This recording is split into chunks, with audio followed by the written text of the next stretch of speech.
We're looking at today are trig functions of any angle, and what we can do, there's two different ways that we can find trig functions of any angle on our unit circle. The first is using the unit circle itself, reminding you that to find sine of an angle, you look at the y coordinate at that point.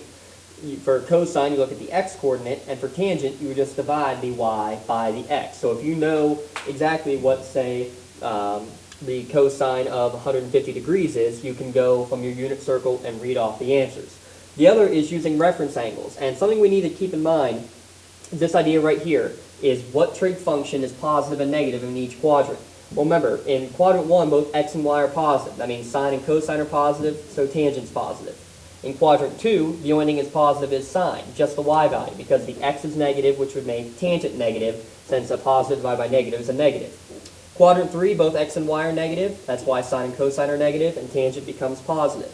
Sine is negative because the y values are negative here in quadrant 4, but the x's are positive again. So that's a positive value, and tangent's negative, because negative divided by positive is negative.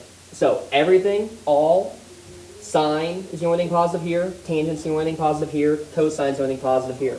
An easy way to remember that is just with this moniker, this mnemonic device, all students take calculus. It would help if it would actually say that. All students take calculus.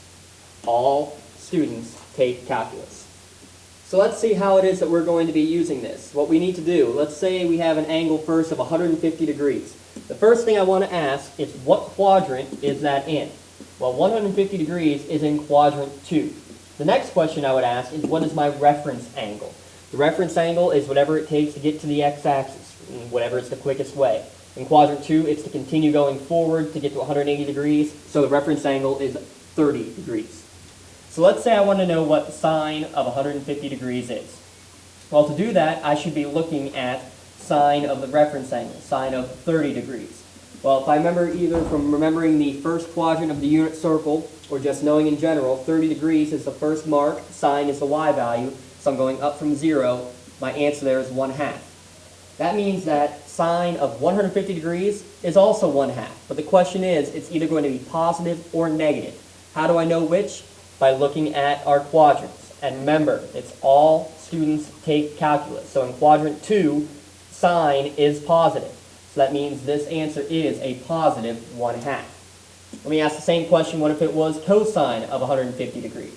Well, that means, again, I look at cosine of 30 degrees, and the answer to that, when you look at your unit circle, is the square root of 3 over 2. You should remember that from either that or knowing your charts, knowing anything.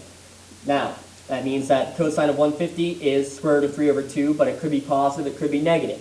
Again, in quadrant 2, sine is the only thing positive. So I want cosine of that, which makes it negative.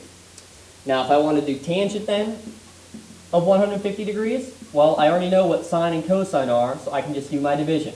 1/2 divided by the square root of 3 over 2. Negative square root of 3 over 2, I should say. So I should then flip and multiply.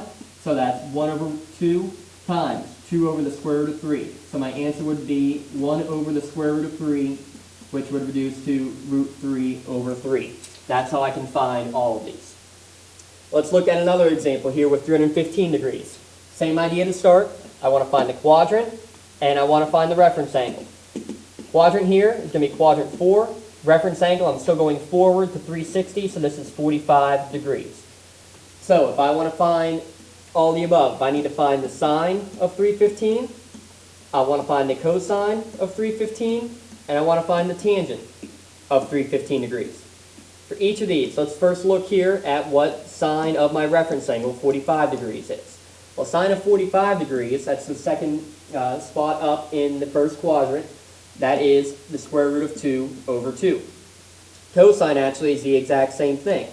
Or cosine of 45 degrees is also root 2 over 2.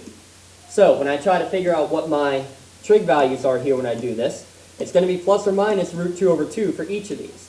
In quadrant 4, which is where we are though, cosine is the only thing that's positive. So this should be a positive, this should be a negative. And to find tangent, I just need to divide these guys. Negative root 2 over 2 divided by root 2 over 2. Same number, that means the answer is just 1. And my signs tell me it's negative, and it should have been tangent negative anyway because cosine's the only thing that's positive. And that's how you can use reference angles to find any trig function, not just the ones in the first quadrant.